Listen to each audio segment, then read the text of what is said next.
Erion Velia ishte përballur sërish me drejtësinë para ditën e kësaj të martë, ku ishte i pranishëm në seancën paraprake, ku pritej vendimin nëse çështja ndaj tij do të kalonte apo jo për gjykim. Velia i është drejtuar trupi gjykues me 3 kërkesa, ku e para ishte heqja e kafazit metalik, që sipas tij është një mjet poshtërues, pasi ai nuk është person i rrezikshëm.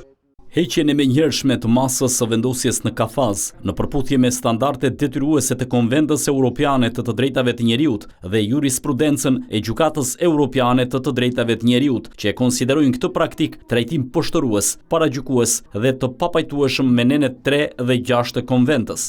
Mungesa plot e akteve të dosjes që sipas Veliajt ende nuk janë vendosur në dispozicion, ishte kërkesa e dytë parashtruar në letrën e tij.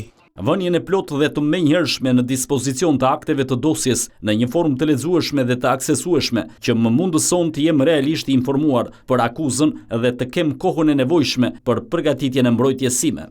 Fjalën e tij kryebashkiaku e mbylli duke kërkuar shtyrjen e seancës paraprake në mënyrë që të lexojë dosjen dhe të ketë mundësinë e mbrojtjes.